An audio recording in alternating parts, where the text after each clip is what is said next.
James Adams, Christchurch Youth Council.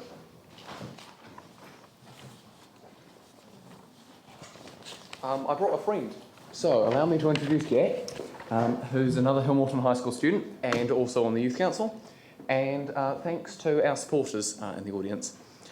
And also thank you to the council staff, lots of thank yous at the start, for the convenient time that it is for us, because we can't submit when it's during school hours. It's convenient for us, but I gather it's less so for you because it's been a very long day. Overall, thank you for the opportunity to speak to our submission on what I've been told is Christchurch's most important post-quake document.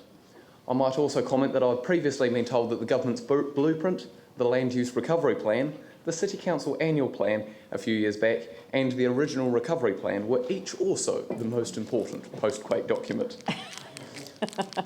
One way or another, I've been involved in all of these plans, though not half as much as you people. As a 13-year-old, I stuck post-it notes to question boards that share an idea, and when the blueprint was announced, I eagerly watched the videos of how our city could turn out to be. And in recent years, I've submitted to a variety of plans and strategies.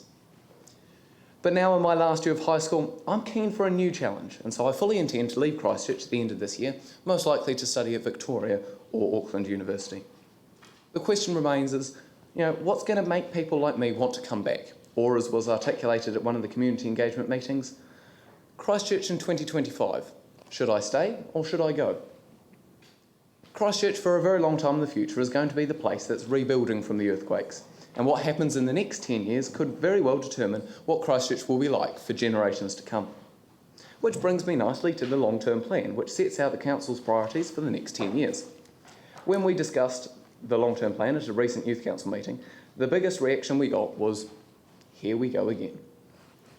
So, for our written submissions, we created an online survey in which we asked a variety of questions about what people thought about the state of the rebuild and what they thought money should be spent on. It always comes back to the money, interestingly enough. And it would be a good point now to point out that I know very little about the complex nature of the City Council's financial situation, and neither do I assume do the majority of young people who answered our survey.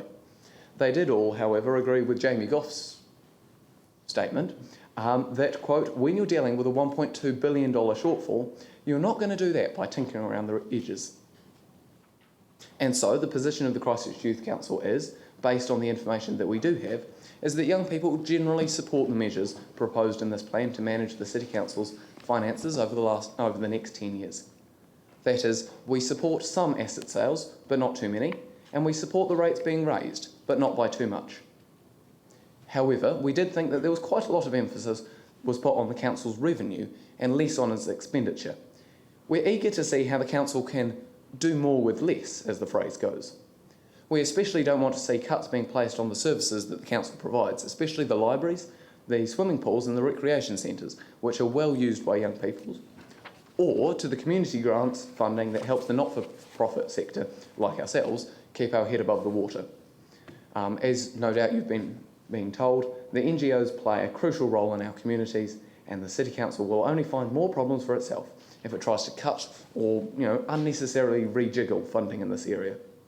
Whatever our government might think, we think the council still has a responsibility of promoting the social, economic, environmental and cultural well-being of our communities now and into the future.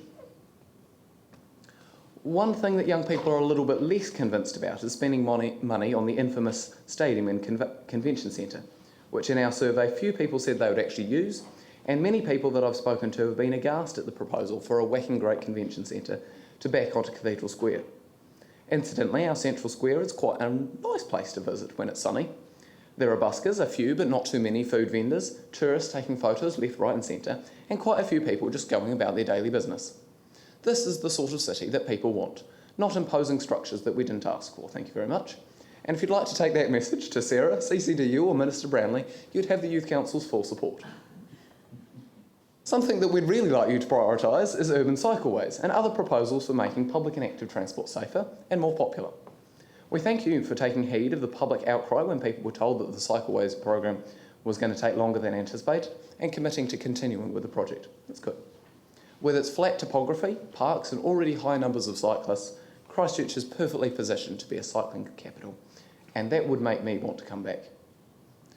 We also think you should prioritise more bus lanes, more passenger transport lounges, to repair the roads most heavily used by cyclists and people with mobility issues and kids with scooters. But in the end, I think it comes down to trust. People tend to be busy with their own lives, and young people are no exception to this.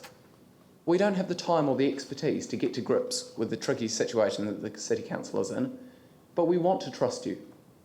We want to trust you to keep us informed, but not overwhelm us with information. We want to trust you to work together, but not to stifle debate. We want to trust you to make the case for a more human-scale rebuild to the government, and we want to trust you to do the best for those in our community who need support. In generally supporting the long-term plan, the Youth Council casts a vote of trust, but we're still interested and keen to be part of the process. We wish you the best of luck in the difficult decisions before you, and thank you again for your time. That's an awesome submission. Here it is. I have to say, no, I mean, it is, it's great. And I mean, it's always just an incredible breath of fresh air to hear comments like that. But should I stay or should I go? Can we ask you that now? Because we don't want you to go to Victoria University, we want you to go to Canterbury. No, I am very keen to have a new challenge, but I'm very open to the idea of coming back. Right. So, yeah, you get 3 years and then, or however long it takes, yeah. Okay, but so as long as we're the cycle capital of the country, and but I mean you've said more than that. But I like the way that you just simply said that we're here to back you make hard decisions, but we want to be part of that. So it's not like abandoning us to make these decisions on our own, but just the offer is that you want to work with us. Yeah. Yeah. Paul. 2 things.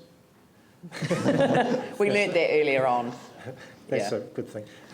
Second thing is my daughter went to Victoria University. She only lasted a year. She wanted to come home. She got homesick. And she's now completing a degree here in Christchurch. Yeah, but yeah, Ellie. Do you know who's saying? Should I stay or should I go? Who's staying? Who's saying it? Oh, who's saying it?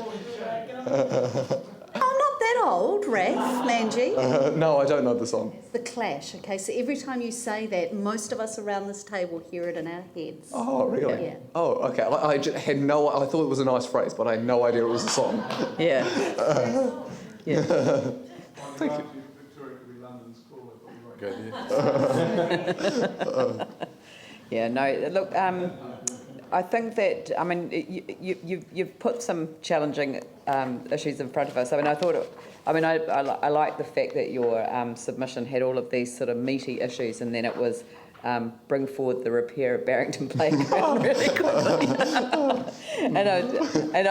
It's a meaty issue. It's very important to Barrington children. But this is the thing, that when we look at, and I think in a way you've highlighted it, that when you're dealing with a long-term plan, there are individual communities of interest throughout our city that have used this as an opportunity to come along and express their support for those, and we have to balance them all up.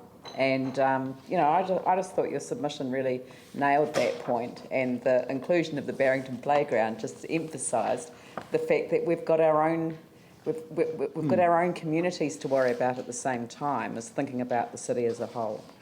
Yeah. Oh, fantastic. Excellent. Wonderful. All right. Okay, well, thank you very much. No problem. Thank you. And lucky last, David Anderson.